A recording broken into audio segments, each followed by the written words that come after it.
Hey, parents. Before we start today's episode, I have exciting news. We are hosting a podcast pop up where you can interact with the resources and guests featured here in real life. It's called Podcast Palooza. There will be a live animal presentation by Animal Tales, and BAM Snowballs will be serving up their famous snow cones. Of course, yours truly will be there conducting mini interviews, plus one lucky guest will win a $250 Amazon gift card. Mark your calendar for Saturday, March 2nd, 2024, 10 a.m. to 1 p.m. at Washington High School. We'll see you there. It's a simulated aircraft carrier. So when our fifth graders show up, they come across the plank and onto the ship. And then they're immersed into the STEM program. And That takes immersion to a next level, that you're in a simulated aircraft carrier.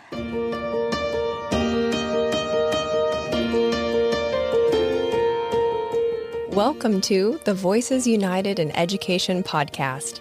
Each week, we showcase the teachers, administrators, and community members who go the extra mile to contribute to the success of every student in Escambia County. You'll meet the real people behind the titles and learn about the amazing resources to support every student's success.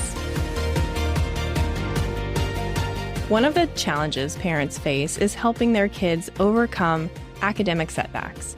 Statements like, "I don't like science," and "I'm just not good at math," can be bigger obstacles than the homework itself. And the encouraging voice of mom or dad can fall on deaf ears. My next guest is not only a fresh voice, she's a complete pattern interrupt. After serving 31 years in the Air Force, she's now the director of the Department of Defense STARBASE Pensacola, an immersive STEM experience program for fifth graders. Today, she's going to share how this program is creating unique opportunities and confidence to last a lifetime. Creative educator, STEM supporter, retired United States Air Force Colonel Rita Miller. Thanks for being here. Well, thank you, Meredith. I'm very pleased to be here. I'm so glad you're here. This is such a cool program. And this is such a very different job description from what you used to do, and very different personnel, I might say. So why does this program matter to you? Why is this what you want to be doing? Well, I was an educator for 15 years, and I specifically taught fifth and sixth grade. And I have always thought education was very, very important. So what I did is, when I was offered this position in Oklahoma, I came from Oklahoma. I was director of 4 of these sites in Oklahoma, 4 military installations there. And when I got offered the job here, I thought, it's in my perfect world. I've got a beach and I've got kids and things are going to be great, and I'm going to bring a lot to Pensacola. I talked to the base commander because the program is specifically for fifth graders and it has to be on a military installation. So the base commander was all about it, all excited. And they put us in the National Flight Academy, which is a building on base. It's a simulated aircraft carrier. So when our fifth graders show up, they come across the plank and onto the ship. Then they're immersed into the STEM program. And That takes immersion to a next level, that you're in a simulated aircraft carrier. Absolutely. We get with the teachers, their classroom teachers, prior to them coming. We have them come up with call signs. So they come to the ship with their call sign. We put it on their name tags and we call them by their call signs, which there have been some pretty interesting call signs, but Any that you can share. Oh, we've had some that are called Striker. And of course, everybody wants to be Maverick. But there was some that, Moonbeam, and some out there, and then some I can't share. We had to get them to change them. And this is why your job is never boring. It isn't. And, with kids, they want to learn. They may not seem they want to learn, but they do. They just have to have the right direction, and they have to have meaning behind it. Because as you remember, when you're in classes, they're just like, I don't like this. This has nothing. I don't want to do this. I don't like science. I don't like math. So we primarily go for Title I schools is what we're centered for. for those that are underprivileged and underserved. So those children might not have the experiences behind them to even know what they really like. They have just been in a textbook. And when we bring them to our hands-on, minds-on program, and that's what it is. I mean, it's hands-on. We do not do a lot of writing. We record data in our logbook and things like that, but there's not a lot of writing. There's minimal reading, but we have them in teams. So they will be Alpha, Bravo, Charlie, Delta, Echo, and how many kids we have. So we teach teamwork because in most of the jobs that they're going to be in their careers, they're going to have to work with one or more people, and they're going to have to be a team. So we tell them that, teamwork's important. One person might come up with the idea, but it's going to take a team to make it happen. We have the teachers put them in their groups, but we don't have them pick their groups because, of course, they'd pick their friends. We want them to get to know everybody. So at the beginning of the school, when we have, they've just been in August and they may not know everybody. They don't really know if they like that person or they want to work with that person. And we see there, even in the 5th grade level, that you have that like, well, I don't want to work with him. And by the time we've turned around in that 2nd week or 3rd week, everybody's working together. So we've managed that. That's been real good. The kids are into it. On our first day, they come in, we take them into a ready room, which is just like on Top Gun. When you see this pilot sitting in the seat, they get their briefing. So after the briefing, they go into the JIC, which is the Joint Intelligence Center, which is just really their classroom. And that's where they'll do all the experiments and hands-on. And then the Department of Defense STARBASE program requires us to have 3 hours of computer-aided design. So they have to go into the CAD lab or the JOC, which is the Joint Operations Center. And so they will move about, and they don't sit a lot. They are up and because, studies have shown that they sit there, you're going to lose them. That's just kids. That's me too. Yeah. And a lot of adults are like that. Yes. After a certain amount of time. Yes. And so they are up and moving. We have robotics. They have to code. So that's part of our curriculum also. So is the robotics part of the computer lab, or is that a different hands-on? That's a different hands-on. That's back in the JIC, in the Intelligence Center. They will take the robot and they will tell it to go left, right, forward, how many steps, and they have to measure. So we got math in there, but they don't know they're doing math. And that's the great thing about this program is they do a lot of science, math, engineering, and they don't realize they're doing. It's just, a step for them to get, Dash over to a certain point. Dash is the robot, and Dash has to go and recover a plane or recover something. So to get there, you have so much distance. So you have to tell, in coding, you have to tell Dash how to get there. Ooh, I love that. So he, the one child, I watched one young gentleman do that, and he was like, I did it. I did it. I did it. I did it. And so he was so excited. And they surprised themselves, when they've accomplished something like that, which is really good. Are the robots the ones, the Ghost Robotics robot securities from Panama City Base, or are they different robots? They're different robots. They can be bought online. They're for like K through 12th grade. I mean, they're not very, very big, but we used them. We did a baseball STEM camp this past summer at the Blue Wahoos, and we dressed them up in baseball uniforms. And they dressed up the robots? Dressed up the little robots. We made the kids made little, we dressed them up. And so what they did is they had to go around the baseball field. It's a smaller version, of course. And they had to, beat the other one that they were going against. So it was really fun. And again, they had to measure, they had to figure out how much of the measurement they had to go to get to second base, to third base and fourth base and so on. And, they don't realize that they're doing math. They may hate measurement. They may say, and they do. They say, I don't like giving a ruler and measuring. Well, That's part of it. And they don't realize that. And when they do realize that they did math, it's like, oh, I didn't know that's how you did it. We measure liquids. Liquid has a different measurement all itself rather than a linear measurement, right?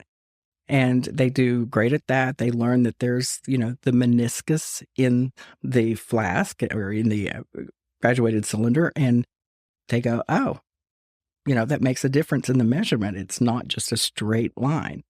So they learn things, technology, they go in. And of course, most of the kids we have were raised with technology, so they know that. But they get in and their CAD program, they are repairing the International Space Station. Oh my gosh. And so that's so cool. We gradually build them up so that on their third hour in that, they will be working on the International Space Station and correcting some of the things that have gone wrong there. So you've got measurement, you've got teamwork, you've got social skills and confidence building. You mentioned the student that said, I did it, I did it, I did it. That is a lot of benefit packed into one, program. But I think from the outside looking in, a person might say, wait a minute, no paper, no pen. Is this a field trip? It is not a field trip. It is looked on at probably in just the term from the schools because it is outside of school, and anything outside of school is usually a field trip. But it is 5 hours of STEM. The students and their teachers, their classroom teachers, will come in on their bus, and they stay with us for 5 hours for 5 days. So it's not consecutive days. We bring them in like Mrs. Smith, Mrs. Jones brings theirs on Monday, the next 5 Mondays. And then Tuesday has a different set of teachers and so on and so on. We have 10 classes a week. Wow. So over a session's 5 weeks long. So over a session, we'll have up to 250 kids in that session. That's incredible. Now, how do they view you? Because, maybe they're used to a traditional classroom teacher, and you are certainly an educator. That you can just feel it when I'm talking with you, that you are passionate about educating. But you're a little bit different than maybe the regular classroom teacher. So what's their reaction to you and when they find out maybe what your job was in the Air Force? It's very interesting because on our career day, our 5th day is actually our graduation day. We've had the Blue Angel maintenance team come over and talk to the kids about maintaining the aircraft and all that, and several great speakers. And we're always looking for any speakers to come in. But I have filled in as a career speaker. And so I always ask them, the first thing is, what do you, as a woman, what do you think I did in the Air Force? And most of them are the stereotypical, well, you were a nurse or you were a secretary or whatever. And I wait a minute before I tell them, and I go into that, well, I started out in the Air Force building bombs.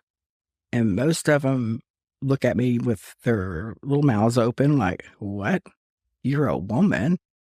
And, and then some of them say, well, can we make one? I go, no, we can't make them. So I have to back up out of my teaching manner. No. But then I said, you can be or do anything that you want to do.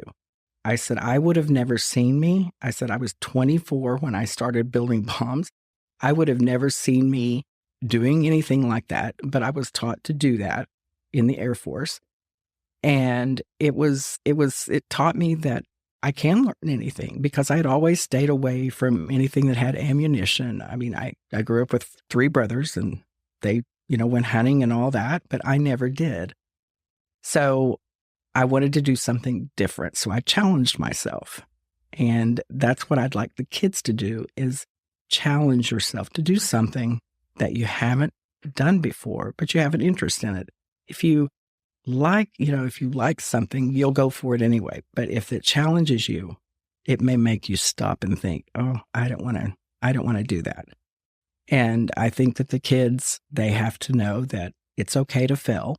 We teach them, or we don't teach them failure, but we make them engineering design process is a whole process of going through everything, and it might fail. it might not work the first time.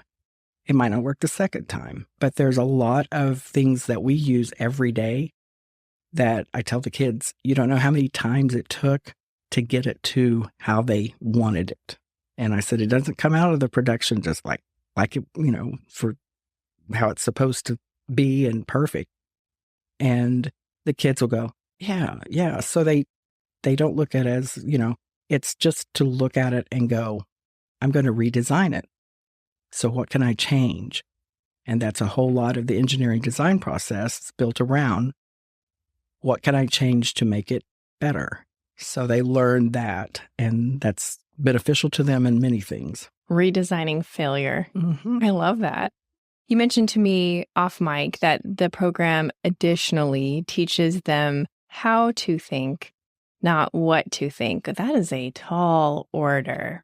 How do you accomplish that in 5 days? We can't master science and math in 5 days. If we could, we'd probably be really, really busy all over the world. But what we do is we just want to maybe give them a hint or enhance them or pique an interest of something that the robotics is something that interests them, because a lot of them, coding, they do a lot of coding, but things that they've got to do. And we hope that we can enhance and help the teachers, their classroom teachers, because a lot of the schools don't have everything they need for STEM. And so we are hoping that we are a complement to their classroom so that we're just an extension of the things that they want to do, but not necessarily have the time or the equipment to do. So that's how we go. So you stir up within them interest in a category that they may not have been exposed to at home, at school, in their daily lives, so that the classroom can support that interest. And then that is how they learn how to think. Did I get that right? That's right. Okay. That's right. So we want them to, we're not going to tell them what to think, but we can tell them how to think. And a lot of the basic your inquiry methods are just that. You don't tell the child the answer, but you give them enough information that they can take it and figure out the answer. And that builds their confidence too, in that they made it and they did it and they got the answer themselves and wasn't given the answer. We have one that we have Egbert. The kids love that. They've loved that I've been in as a director since 2016, and Egbert is their favorite. Egbert is the experiment that we do with a raw egg, and Egbert goes onto a space shuttle, and then Egbert's sent down a line really, really fast, and he lands on the moon, a little rough. Okay. So what they've got to do, they're given a $100 budget. So there's your math again. And they have to go in and with that $100 buy all these items that could make something to go around or, to go around the raw egg. Now this is a raw egg. And make sure that he lands, if he's going to have a rough landing on the moon, he'll be okay. And if they are successful, if their team is successful, we give them a bracelet that's my Egbert survived. What we do is when it does land on the moon, we get it out of the apparatus, out of the rocket, and we take it and we open it up very gently to see if he survived. And there are no cracks, then he's great. He's going to get to walk on the moon. If not, then they have the opportunity then to go back, get another egg, and produce, maybe change some of the things that, they think about it. First, we have their team think about it, which is what all teams like that build cars or anything that's engineered, they go back to the drawing board, so to speak, and they look to see what they can change to help their eggs survive this next time. So that's what they love that. They love doing it. I love that. I'm totally in my mind seeing a picture coming together of the kids building confidence and the teamwork it's all kind of making sense. They're basically getting tricked into learning, and the teachers love it because you're supporting their efforts and taking a little bit of their, daily task load off of them and putting it in the community's lap. And part of that community is the airbase. So I love that so much. For the 2024-2025 school year, is there already a sense of what schools will get to participate in this? Will it also just be Title I schools, or is there a hope that it will be more? Well, we're focused on the Title I schools. So what we have been doing is we had an agreement with the previous superintendent and the base commander that we would go through all of the schools, the elementary schools, which I believe there were 32, that we would go through all the 32 elementary schools in Escambia County. That was what we agreed upon, and then we would start over. But in the meantime, we could fill those with other interests. We'd like to look into the homeschool groups. They have to. The thing is that going outside of Escambia County, because of the distance, they have to be there for 5 hours a day, and sometimes that creates an issue with them getting back to school and leaving on time with the buses. So, but we're working on it. We're going to see if we can expand the program to outside of Escambia County, pick up some, areas of interest that don't necessarily, it may not be in the typical school, but other education entities that are around. Yes. That's exciting. Yeah, because this is a pretty cool program. I mean, people are going to want to participate in it. Yes. This particular program is just for fifth graders. Is there anything for kids that are not in fifth grade?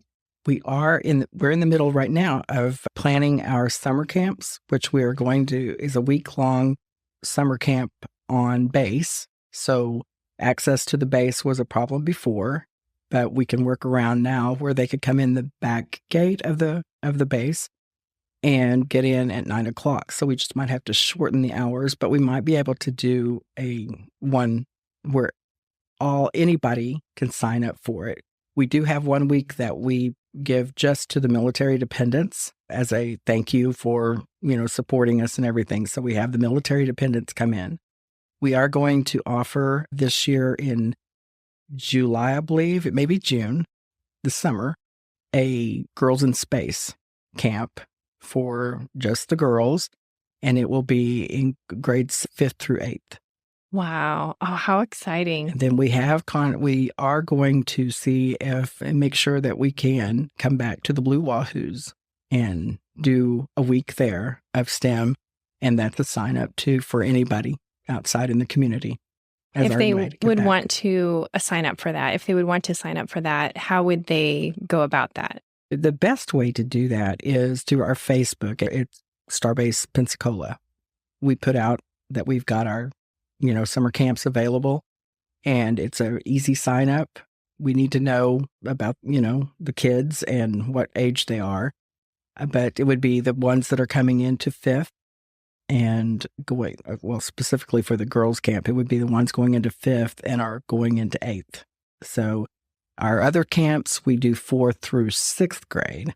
And so we keep it to those going into 4th and they're going into 6th. So perfect. Well, thank you so much for sharing about this. This is very cool. And I'm so happy that in a town that is so military proud, that there is a way for the community to engage in a really meaningful way with the base. Well, I'm proud and happy to do it, and I'm glad I'm here. I mean, this is wonderful. I mean, when the kids look at you and say, why is this just for 5 days? Why can't it be for more? You just want to know that you're doing the right thing. You're on the right track. That's it. Thanks for listening. Be sure to subscribe and share. Voices United in Education is a production of Escambia County Public Schools.